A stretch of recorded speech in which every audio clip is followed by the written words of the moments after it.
Thank you for tuning in to the LFK podcast. I had an absolute blast this week talking with Lewis Chapman of the Patriot Anglers. We went over all the fun that Lewis is having guiding for alpine fishing adventures on Lake Dillon. We talked a lot about one of Lewis Chapman's favorite type of soft plastic that's extremely versatile and can catch anything that swims. If it's not in your arsenal now, it will be after listening to this podcast. And of course, we go over the 2020 iVenue Patriot Anglers $20,000 tournament coming up this October. You heard that right. You'll have an opportunity to win $20,000. Sit back, relax, and enjoy some local fishing knowledge. Hello, everybody, and welcome to the LFK podcast. I'm your host, Eric Allee. I'm joined by Lewis Chapman of the Patriot Anglers. Lewis and I are on location at a small pond in Boulder, testing the weight capacity of a little red picnic table. You know what I mean? There's no other way around it. I'm guaranteeing this table's never seen two big dudes like us on it. Guys, we got all kinds of cool stuff to talk about. One of the things that we want to talk about is Lewis and I fished earlier. No, it was last week. Last Wednesday, yeah. Yeah, we fished last week. We had an absolute blast. Lewis showed me a cool technique if you want to spice up your fly fishing. Then we got all kinds of stuff we want to cover.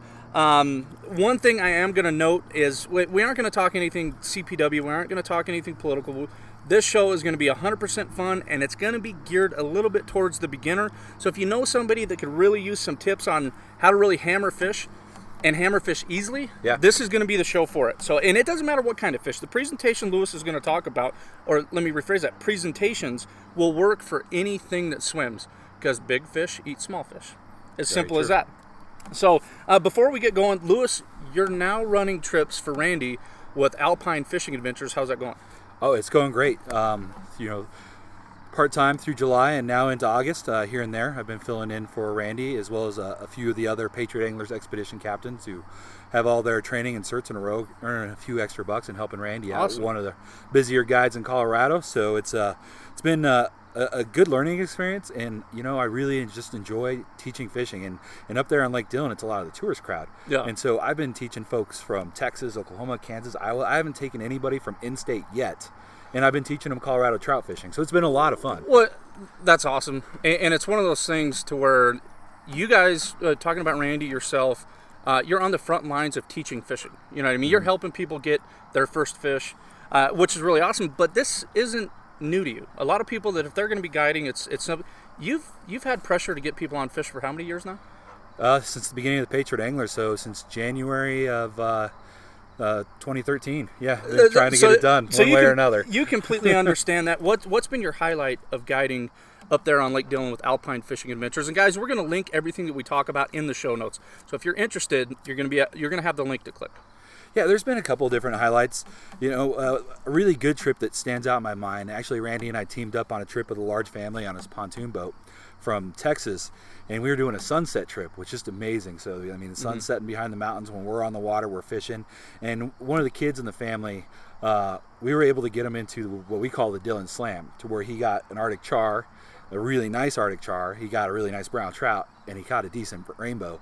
He was just short of the Grand Slam by missing the Coke. But it just, that's awesome. Just seeing a kid that barely even fishes and be able to come out on the boat and get that and watch, how his family kind of gather around. They work as a team and huddle, and that's awesome. It's great times. Everybody leaves the boat with smiles. And I've been on the boat with Randy a couple times now. I've been fishing with you. You guys have that positive, just fun atmosphere that it needs to happen for people to get hooked on fishing. You know what I mean? Mm-hmm. While you're guiding, though, you have to put the puzzle together, and that's why people hire a fishing guide. Very true. When you're on the water, for a lot of you guys out there, maybe you're new to fishing, or maybe you have a certain style that suits you well, so you fish that nonstop. Well, in a guide's role, it doesn't matter what mood the fish are in, you got to figure them out. So let's talk a little bit about breaking it down and putting the puzzle together. How do you go about doing it? Yeah, so and this really works for any form of fishing, whether you're on the ice, fishing the river with the fly, fishing on a lake from shore, boat, you name it, even on the salt. This works for all those ways. And whether you're just out for the day or for the year, you have either a smaller puzzle or a bigger puzzle to put together. And when we're talking puzzles, basically you're looking for those puzzle pieces throughout the body of water you're fishing. You're looking for those clues, and you're looking for things through research on how to find the fish and what they're going to hit. And so the biggest way that I find puzzle pieces is first when I show up to a body of water or lake, I just take a moment and I look.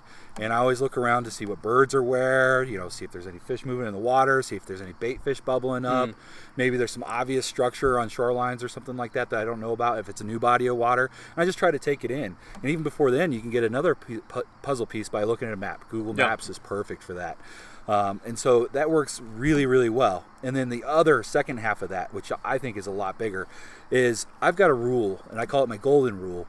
And every 10 to 15 minutes, if I'm fishing serious, now if I'm lawn chair fishing and I'm just enjoying some suds and I'm out just there to relax, throw this out the door. Because if the fishing's slow and you follow this rule, you're going to work your butt off. And usually you're going to end up at least getting something.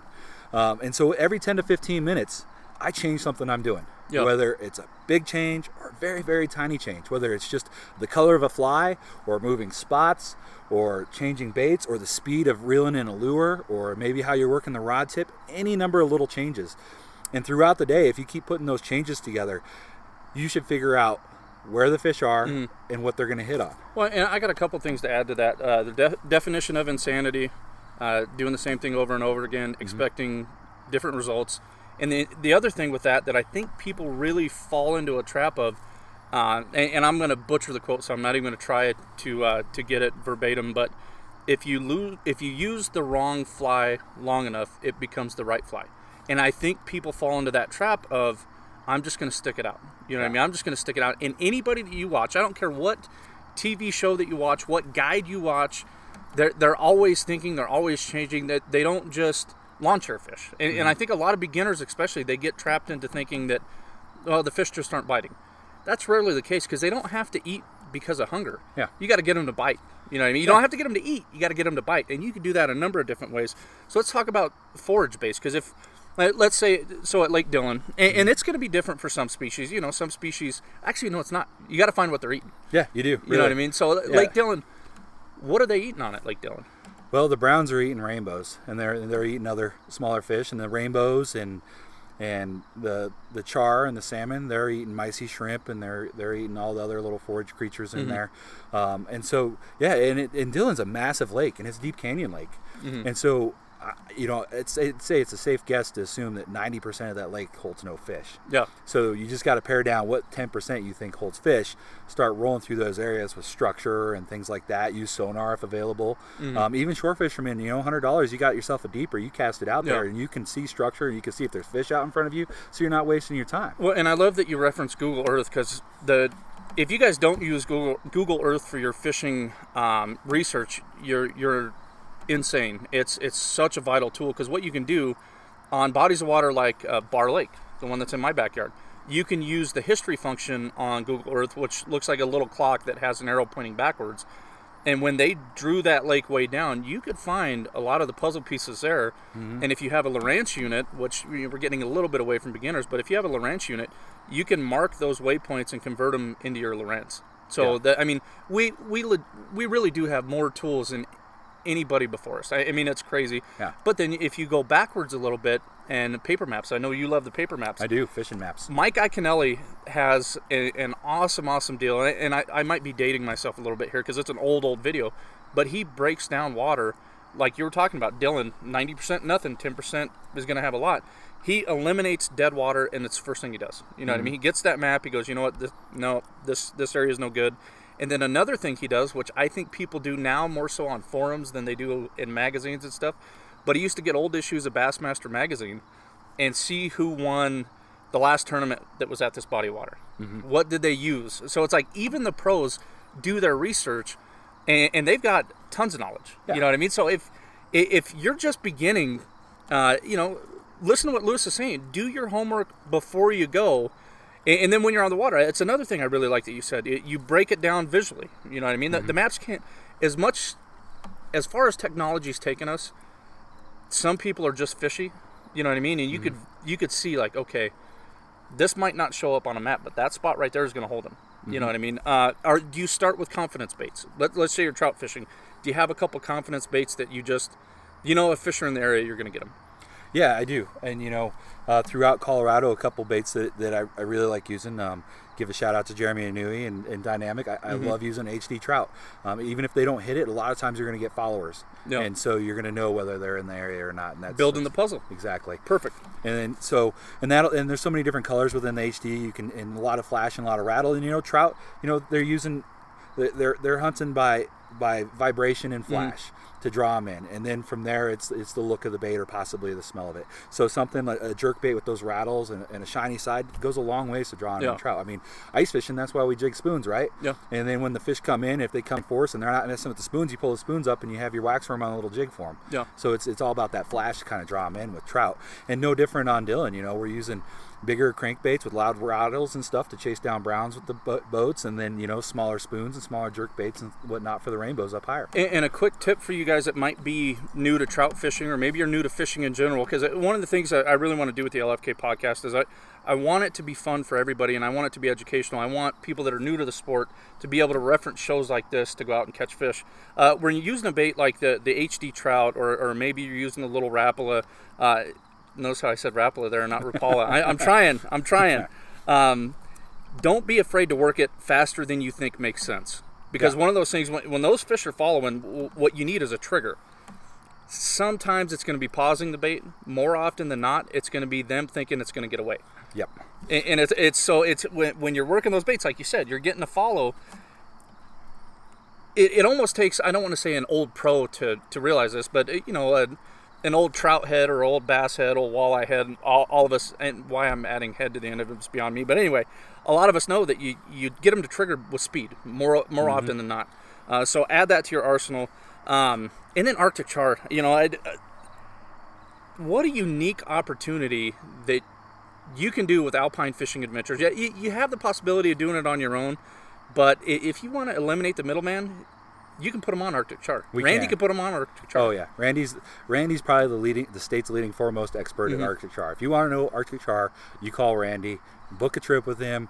It's going to be worth every single dollar. And you want to talk about a unique experience. I was listening to Randy today on, he shared something that Summit County did a 4-minute interview with him, the TV station up there. And Randy said it's the only fishery in the lower 48 with Arctic char. Randy, I'm going to put you to task on that because I think there's one in Maine. There is one in Maine that I've heard of. I mean, I haven't actually looked that up and know of it, but through the grapevine, I have heard of one in Maine. It sounds better, though. But you can catch Arctic char in a few other places, but you're going to pay for it.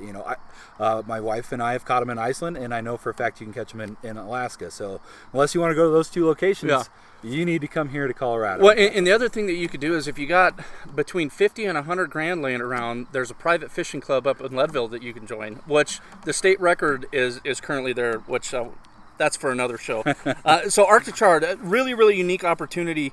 Let's talk, how many fish are you guys catching on your typical trip? Obviously, it's seasonal, you know what I mean? Yeah. In the fall, it's going to get nuts up there. You called it the Grand Slam? Yep, the Grand Slam is getting the 4. The kokanee, Arctic char, brown trout, and rainbow trout. Is that going to be the norm this fall? Because the kokanee are almost a given when they move in big numbers, yeah? Yeah, I think it definitely is, both in the fall and spring, and if you work hard enough in the summer. Obviously, as those water temperatures rise, like right, I was up on Dillon last weekend, 62 degrees surface temp. Now that's pretty warm for trout fish, and those cokes are down deep, chars are down deep, so you're gonna have to put in that extra work for them. And trying to get a smaller coke in 80 feet of water using light tackle is no easy task. I can't even imagine. Well, and like you said, Randy is the foremost authority. I remember going to John Ewert's meeting in Frisco. This has got to be 5-6 years ago, and Randy was talking about him then. He was catching them through the ice. Nobody else was doing it. Mm-hmm. You know what I mean? Nobody else was doing it. And then on the brown trout side, Randy caught a specimen. Was it yesterday? Yeah. That I don't know how heavy it is, but it's a tank. It was a gnarly looking fish, wasn't it? Well, and that's the thing is, you've got this. I'm going to mispronounce this. I'm not even going to try to fix it. Smorgasbord. Dude, that's bad. That's bad. But you know what? You got. It did look like the Borg from Star Trek. Well, You're there right. you go. You've got this cornucopia of bait that's going to be moving towards the inlets in the fall. Yes. You know what I mean? The cokes are going to be moving up, and I don't care where you're fishing in the state of Colorado. If kokanee are moving up, predators will be behind them. What predators we're talking about is going to be different in each body of water, but Dillon is historically known for monster brown trout. It had its heyday in the 80s, early 90s. It kind of fell off. I think Randy's shown a couple pictures here in this past year that I'm not going to say we've got the glory days again, but if somebody wants to put some work in, and you guys do offer trophy brown trout trips too, yeah? We do, and you're right. The Dillon, right after it was first built, was just on fire. It was one of the best places to fish in the state for trout. And then once everything died off in the lake and it became an underwater desert for the most part, the fish really got small and fishing died off in Dillon, and it's just now making a comeback. They put the micey shrimp in there with the in the 90s with a little bit of the biology mistake, and had to introduce Arctic char to correct that mistake. And now that the char are growing and really keeping those shrimp under control, the whole fishery is starting to come back. Not a whole lot of big rainbows in there yet. You definitely catching some holdovers and then a little bit plus. But browns, I mean, I've seen on the graph, on those boats, I've seen tanks down there, and you can tell by the depth of the water versus the size of the fish on the graph. There's some brutes down there that are 25 inches plus. There definitely are. And and Randy and the company, I've only been working there since July, but over the last few years, about once a month, they're pulling about a tank brown out, and they work hard as keeping that fishery, a brown friendly fishery. They're encouraging a lot of catch and release when it comes to brown trout, and they're even encouraging catch and release for rainbows above 14 inches. Well, in Randy, like I said, I've seen him at the meetings. He cares about Dillon, and I think for me to support a guide or a guide service, that's a piece of the puzzle with the LFK podcast I have to talk about it. You know what I mean? And I know Randy cares about the resource. I know that you care about the resource. And another shout out to Randy. Arctic char were not a viable sport fish in the eyes of anybody, including Charlie Myers and anybody that wrote about him before, because nobody put the puzzle together before Randy that I'm aware of. You know what I mean? And Randy, at that meeting up in Frisco, he had pictures of some tanks. So what we're talking about here in the lower 48, Randy is a pioneer for Arctic char fishing, and you guys have the opportunity to fish with him. Like you said, a lot of your guys' trips are going to be the people that are staying in Dillon, they're staying in Silverthorne. But if you guys want to take a trip, we're gonna share the link with you. I know one of my buddies from FXR, Smelly is his handle. He took a trip with Randy, and he had an absolute blast. Him and his wife had an absolute blast. Family friendly. You're gonna have a ton of fun. What are you guys looking like? How far out are you if somebody wants to take a trip with you? There's a couple openings per week, but for the most part through the summer, we're booked up. So, if you call Randy now, it's probably going to be next week or the week after. So if you try to get in the day before, it's not going to work. He fills up quickly. That's how you know you got something great. Yeah. You know what I mean? People, are you guys getting a lot of return customers too? We are. See, that's just absolutely awesome. Yeah. So we're going to move on a little bit, guys. We're going to share the link to Alpine Fishing Adventures. And so what we're going to talk about now is Lewis for the patron anglers. You just like talking about guiding for Alpine Fishing Adventures, you have to get people on fish when you take them out. I guess you don't have to, but you like to. You know what I mean? The experience isn't always based on the fish that you hold, but it definitely adds to it, no doubt about it. Catching that fish hammers home the skill sets that you learned that day, and it hammers home the experience you had on the water. Not to say you can't go fishing and get skunked and still have an enjoyable day. Because to me, any day, like whether I'm getting skunked or not, it's an awesome day as long as I'm on the water. Oh, for sure. So let's talk about it real quick. You've got a handful of baits, and guys, what we're going to do is we're going to take pictures of these baits, and we're going to share them with you that way. And then we're also going to do a short tutorial about the versatility of, I mean, are we going to call it a twitch tail minnow? Because it's a minnow profile. Yeah. It's the power minnow. It is. You know what I mean? It's a power minnow in varying sizes. And when Gulp came into the game, it's like you took that power minnow and you supercharged it. But one of the things you have illustrated right here is a lot of guys, they put it on a jig head and they're done. Yep. That's what they're going to do. What you have right there is a ton of versatility, and you show that if you do have power minnows, Gulp minnows, twitch tail minnows, am I leaving anything out? And if I'm chasing walleye too, I'll use the power shad, the Berkeley power shads too. They come in the similar yellow packaging as the twitch tail. Walleye love those, but they love the twitch tail too. So it's all about putting the pieces of that puzzle together and which one they're going to bite more. Well, and so the profile that we're talking about, since this is a podcast and we're not showing you the bait, it's a fish shape with a straight tail. So there's no paddle to it. There's no curly tail to it. It's a straight tail. And that comes into play because you got a lot of guys that, they snap jig. They're really popping them hard, but then you've got them on drop shot rigs. So what's your favorite way to fish them? Well, I still love using the jig head because I love being able to work the bottom, Mm-hmm. drag it over rocks, bounce it on rocks, drag through weeds and things like that. And it's super versatile for both trout and bass that way. And then, through the jig head, it's very easy to jig vertically, whether through the ice or on the boat. I mean, this year through the ice at Boyd, I was catching 18-inch trout at Boyd with the twitch tail. And then from the boat in almost the same spot in the spring, I was jigging it the same way and I was pulling in walleye. So, I mean, it's just crazy and how well it works, in any different format. Well, and before the show started, I'm sorry about hitting the table, I'm bad at that, but before the show started, you also talked about the frugalness, I may have just made up a word, I'm just going to go with it, of these plastics, because, a lot of guys, especially if they're new to fishing, if you're throwing even an HD trout and you lose it, it hurts the pocketbook. It does, yeah. You're losing, what, under $1? You know what I mean? Something like that. It's probably even under 50 cents when you put in a lead jig head, and the vast majority of the time I'm just using a plain lead 1/8 ounce jig head with them. Yeah, that's it. No paint or anything, and I'm just using the gray minnow occasionally. If that's not working, I'm putting together the puzzle pieces. I'll use different colors, whether it's chartreuse or a black and white or things like that, and I'll change up the twitch tail color as well. But for the most part, I'm using the schmelt colored twitch tail, and I'm using a gray head, and the bass chase it. I mean, I've caught lake trout doing that. See, the walleye guys are going to crucify me for this, but I don't think color matters, especially when it comes to a jig head. You know what I mean? I'm one of those guys that thinks profile, speed, location, all those things come into play well before the color of a jig head. And then one of the other things I want to say, we are talking about gulp. At Berkeley started it, same company. Mm-hmm. When we're talking about this style bait, we have to give some credit to Chad. You know what I mean? No, he's big time. And I actually talked to him at the last boat show, and we were just swapping stories back and forth on our successes using it. And I picked it up, while I was working at Cabela's. I had heard some testimonials about it, and I was like, I've not tried this stuff. And every year I try to just concentrate on something new that I haven't used and use it throughout the year, and just to learn. And boy, was this one hitting a gold mine, because every type of fishing I do, it's worked, and for every species, I mean, it's worked. And if you look at the profile, it's just fishy. It's flat out fishy. Big fish eat small fish, and then you could fish them slow. I mean, you could suspend it on a drop shot. Mm-hmm. You could snap jig it, which Neil Wilkinson has a really cool article. It used to be on Born to Fish. We're working on the website now.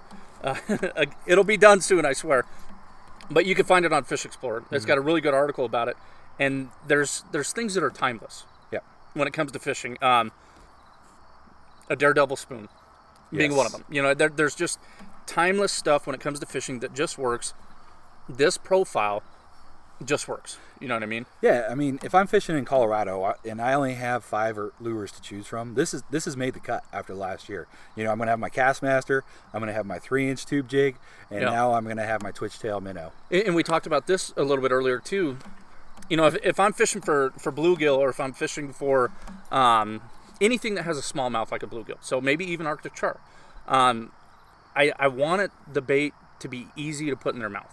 Yep. You know what I mean? And I think that's one thing that this style bait has over a tube, because a tube has a lot going on. Mm-hmm. They flat out work, they get bit, and we could honestly have this conversation about the tubes. Oh, it's almost the same conversation. We could remove those, we could put the tubes on. It's the same thing. And one of the things I want to point out to the listeners, if you are new to any species, these 2 types of baits are something that you need to add to your arsenal. And the coolest part about it is you don't need to take out a second mortgage to do so. No. You know what I mean? So let's break it down. If you were to get 2 packages of the straight tail minnow style soft plastics, what would it be, and how would you fish them? Well, I would pick up both twitch tail. Like I said earlier, I would definitely go with the schmelt color, and then the green and purple with the sparkles. Whatever color that one is, which I'm going to hand to Eric right now so you can see a little bit better.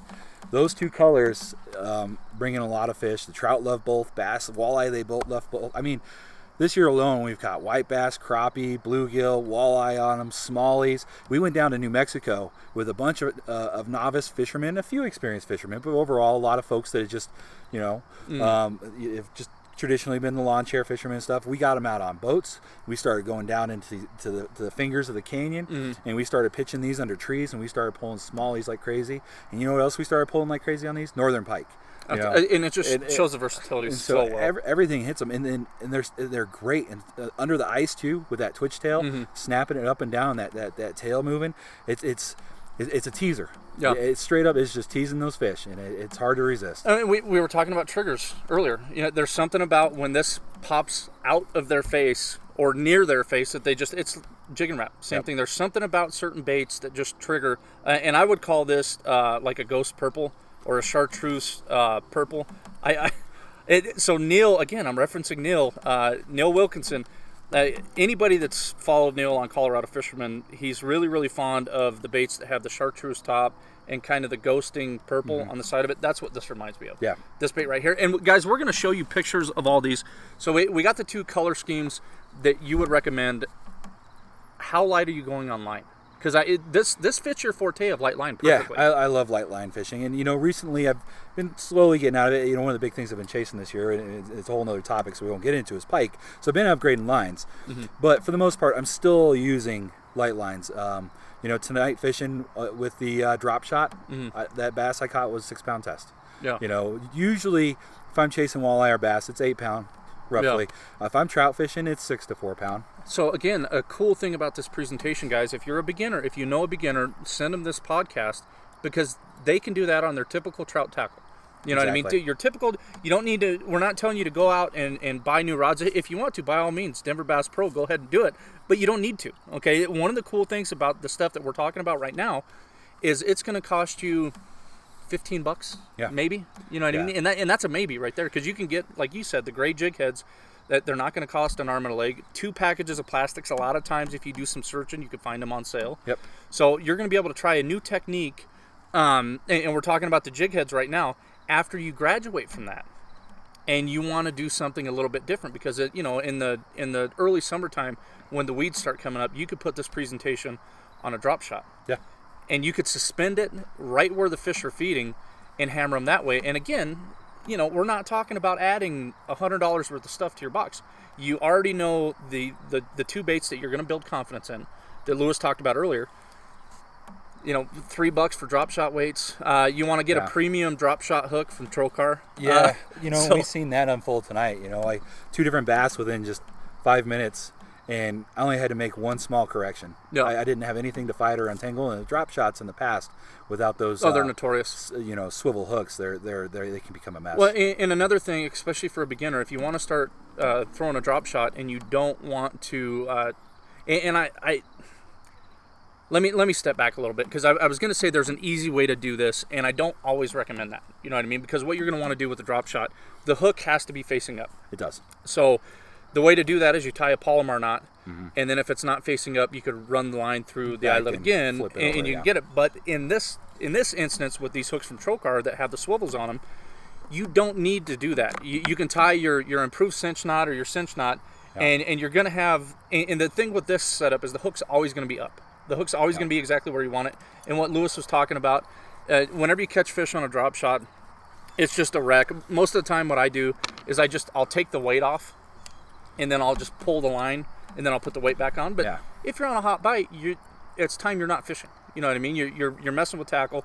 And these hooks, I think they're going to be in the $5-6 range.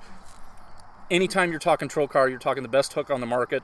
There's no ifs, ands, or buts about it. They're the sharpest. And I'm all about Colorado companies.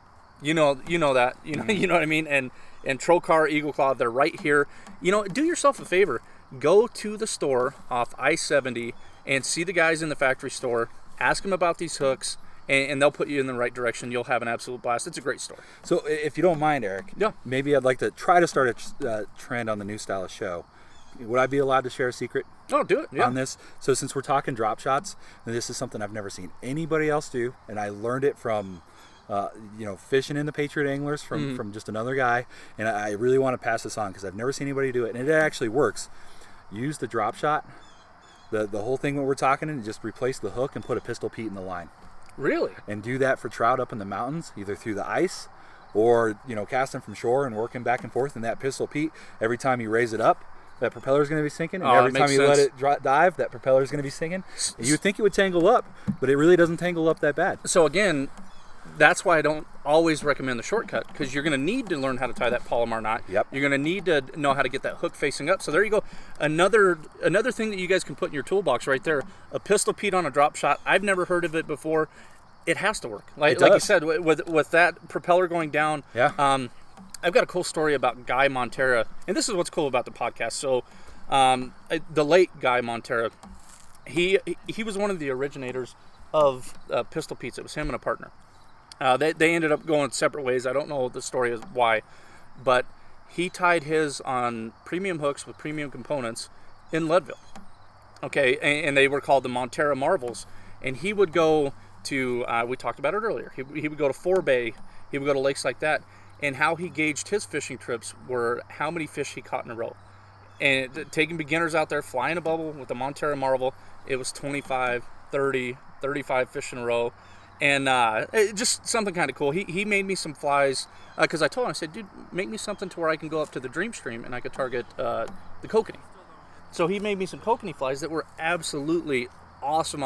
So shout out right now, if you guys know Guy Montera Marvels, if you bought one, do me a favor, put a picture on Born to Fish Media of a fish that you caught on a Montera Marvel, and Pistol Pete, basically, but it's Guy's version. And again, this is what happens with the podcast. We're talking about Colorado stuff, and Guy Montera was one of those really cool dudes to where just kind of embodied, I think, what makes guys like me and you love the fishing community so much. You know what I mean? So again, a Pistol Pete, or if you're lucky enough to have some of Guy Montero's Montera Marvels, I hope I'm pronouncing that right too. It's been years, man. I'm talking 12, 13 years.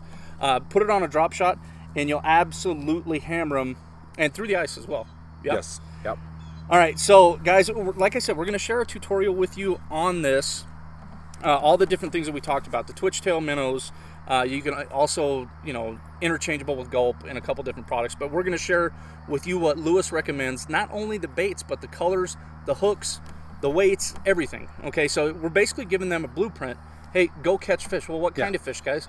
Anything that swims. Everything. Period. Yeah. You know what I mean? And you have the trackle. It's kind of like tackle, but it's got an R in it. You have the tackle at home. Okay, you have these trout rods. Everybody who in Colorado doesn't have a spinning rod and reel combo with 6-pound test on. Yeah. You know what I mean? Everybody's got one, especially maybe some of the bass guys are rolling their eyes right now. Relax, fellas. Relax. Okay, we can't let this podcast go a second further without talking about the upcoming 2020 iVenue Patriot Anglers $20,000 tournament coming up in October. Yep. So real quick, let that sink in, guys. $20,000. You have an opportunity to win $20,000 fishing, and you're not paying $4,500 in entry fees. You know what I mean? The entry fee is, how much is it? $40. So $40, you have a shot at $20,000, but that's not it. You've got multiple prizes from multiple sponsors. You're going to be sharing a video here soon. Yes. That's going to show some of the packages that you're going to be giving out, or actually giving out. People are going to be winning. Yeah. And we're talking about stuff that a lot of anglers in Colorado should have. Well, the setups that you're going to be putting as a part of the prize packages are dream setups. Yes. For anglers in Colorado. I mean, guys, when you see the video, you're going to get really, really stoked about it. So talk a little bit about how the tournament is going to benefit the Patriot Anglers. Yeah, so we've partnered with 2020 iVenue, and they're making this tournament possible. Without them, this just doesn't happen, and that's due to their love of our mission and our program to give back to those who've served and created the lives we have today. They've given us the opportunities to sit here and have a fishing show and talk freely about what we want to talk about. Yeah. And so, and that's what we do. And the money's going to directly support the Patriot Anglers. And as of our last board meeting on the first Monday of this month, we were at a 93% efficiency rating. So that means in the Patriot Anglers, 93% of the money that we fundraise, or it's given to us through donations or grants, goes right back into getting veterans back to the outdoors via fishing. And we do that with more than the veteran. We take their family with them, or we take a friend. We call it the support group, because it's not just that person who served, the family or the friend served as well. And really for folks that need something like fishing to help reconnect and remake those physical bonds with your family, fishing is a great way to do it. So we go out there and we teach in the Patriot Anglers exactly the stuff that we're talking tonight, and how to get folks to on fish, put together the puzzle, what lures will work when, and and we give them that opportunity to really enjoy fishing and get into it. And it's not just a one and done trip. We provide a community where we're letting folks continue to go out with us. So it's not like, I hope you enjoyed your fishing trip, now have a nice life. Or, it's just a veteran, you can't bring your family member. That just doesn't cut it, because the family's a team, and we want to make sure that they stay together as a team. Well, and that's one of the things that I love about what you guys do so much. And you always say we teach fishing. One of the things that I love about it is you give people a sense of community again, but you also give them the independence to go out and catch fish on their own if they want to, because you're teaching it. Yes. You know what I mean? So it's the best of both worlds. And guys, $40, you're going to have an opportunity to win so much stuff. You know what I mean? So much stuff. $20,000. Thousands and thousands of dollars in tackle. I mean, the list is going to continue to compile building up to the tournament. And that $40 is helping people. It's helping families. And it's not only helping people and families, it's helping the people and the families that make, like you said, everything that we do possible. If you're drinking a Big Gulp right now, it's because of people who served. You know what I mean? So it's something that's near and dear to a lot of us in the fishing community. Because the other thing that, I try to talk about every time I have you on the podcast, or anybody from the Patriot Anglers on the podcast, or if we're doing a video, anything, you guys get back to the angling community as well. Through the cleanups, through anything that you guys do, because you guys were at what was it, the Larimer County Fishing Expo? Was it last year? Yeah. Well, they didn't have it this year, so it was the year before. Last year. And when somebody comes up and talks fishing with you and say, "Hey, Lewis, how can I catch this?" You're going to help them. Oh, of course. Yeah. You know what I mean? No, and it's, to me, if anybody's trying to get better at fishing or learn fishing, the worst thing you can ever do is be a snob to them or treat them like crap. No. Because that's our future of our sport. You've got to take care of them. We've got to have anglers. We've got to have anglers buying fishing license. We've got to have a good population in Colorado continue to do it. Otherwise, we're going to lose it. You said it perfectly. And that's one of the things that I try to stay away from. Is there's, and I want to keep this positive, so I'm going to keep it positive. But there's that separation of some of the anglers that are more advanced. You know what I mean? And I always equate it to guitars. I play guitar. I've played guitars for a while now. The most intimidating thing that you can do as somebody that's never played a guitar before is go into the music store and ask the dude that looks like he's been in a jam band since he was 3, hey, can I look at one of those guitars? He hands it to you and he expects you to play it. Well, you don't know how to play anything. You know what I mean? The guy that's really cool that helps people play guitar, he's like, dude, just strum a couple strings. It doesn't matter that you don't know anything right now. I'm going to help you. That grows a community. Yeah. And that's what you do. That's what I do. That's what a lot of us do when it comes to fishing. You want to learn how to tie your first knot? Shoot me a message. Shoot Lewis a message. You want to catch your first fish? Shoot us a message. And one of the cool things about the Patriot Anglers is any of your expedition captains, shoot them a message. I'll help you. Oh, yeah. Big time. You know what I mean? Yeah. And even better, if you know a veteran that could really benefit from taking a fishing trip with the Patriot Anglers, put them in connection with the Patriot Anglers. You know what I mean? It's just, I can't say enough about it. And I think what we're going to have to do, so we're getting close to the live feed right now. So what we're going to attempt to do is I'm going to pause this podcast.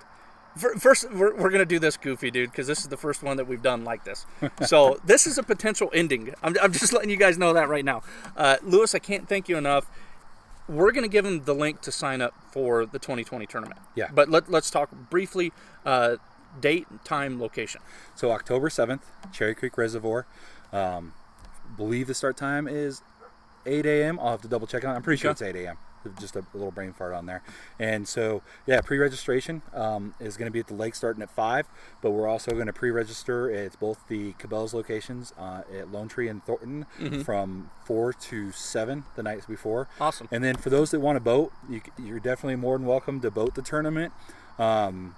So we asked to avoid the long inspection lines the day of, to go to Cherry Creek the week prior and get your boat sealed at Cherry Creek. That way you can just drop the tag and you can rock and roll. Yep, you're good to go. So online registering, where can they do that at? Yeah, so 2 websites. So you can either go to 2020 iVenue's website. They got an awesome link there. You can go to Patriot Anglers website. We got the link there. They both take you there. Save yourself a little bit of money. Enter a drawing for a hefty Cabela's gift card. Sign up at 2020 iVenue. Perfect. Just go into location. And so what we'll do, like I said earlier, guys, we're going to share all the information for how to register for the tournament on the description of this podcast. I really, really hope that we gave you guys some tools for your tool belt. I know a lot of our users, now they're users. A lot of our listeners, I still got work in my head. They're going to be using the Twitch. Well, there you go. A lot of our listeners are advanced anglers. But even if you're an advanced angler, there's a lot that you can learn from the stuff that we're going to do a tutorial on about using these twitch tail style baits. One being, and we'll save it for the tutorial because we're running a little short on time, 2 baits, 1 jig head. Yeah. You know what I mean? Yeah. I mean, you just went and made yourself a school, more attractive to fish. There you go. You know what I mean? So, guys, if you know somebody that could benefit from this information, share them the podcast. Do us a favor. And other than that, I just want to tell you guys I really appreciate your time. The LFK TV episode, the first one, is going to air on August 23rd. Really excited for that. It has not been filmed yet. One of the things that I'm doing differently about LFK TV is I'm doing like we did today. I'm giving you the blueprint. I want you. I'm not going to give them everything. I don't think I'm going to leave some of it out, or maybe I will. I don't know. It's going to be like it was on Shore Anglers Only. I used to write for Fishing and Hunting News. I really did pride myself on giving people information that they could use and catch fish, just like we did with this twitch tail minnow. Just like we're getting ready to do on a live feed here in about 2 seconds. Just really want to thank everybody that's listening. I want to thank Lewis. I want to thank the Patron Anglers, and I want to thank the people that make this podcast possible. Our longest standing partner with the LFK podcast is 2020 iVenue, the same company, and I can't even call them company, the same awesome people that are making the $20,000 tournament possible. Matt and Marcella Neverman, when you support 2020 iVenue, it's not some big corporate conglomerate that's got, chain stores everywhere that doesn't care about you. That's not what it is. It's a mom and pop optical resource center. Am I making stuff up on the fly here? It sounds good. I'm gonna roll with it. It sounds good. I know I need new prescription sunglasses that are polarized. My Oakleys are wearing out. I'm going to Costa and I'm going to Matt and Marcella. That's what I've got on right now. That I got from 2020 iVenue, and they've donated a lot to the fishing community. If you've been to anything Born to Fish Media has done, whether it be at the Larimer County shows the past 3 years, kids podcast, upcoming kids podcast, we gave away hundreds of pairs of kids' polarized fishing glasses. That's through 2020. So we want to definitely thank 2020 and support the people that support us. Bass Pro Shops Denver. I've been with Bass Pro Shops Denver for over a year now.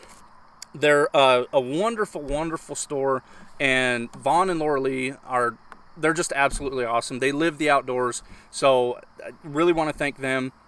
And Born to Fish Media. The new website's coming. Paul, Chet, and I, we're changing the game. Born to Fish Media now is not what it was. You know what I mean? So really looking forward to that. And we got to go live. So thank you guys so much. And we'll include all the information. And if you need anything with the Patron Anglers, it's patronanglers.us, not .com, not .org. One more time, patronanglers.us. Thanks a ton. Just Google Patron Anglers. We're the first thing that comes up. Boom. And that's how you know that you guys are kicking ass. You know what I mean? Yeah. All right. Thanks, guys.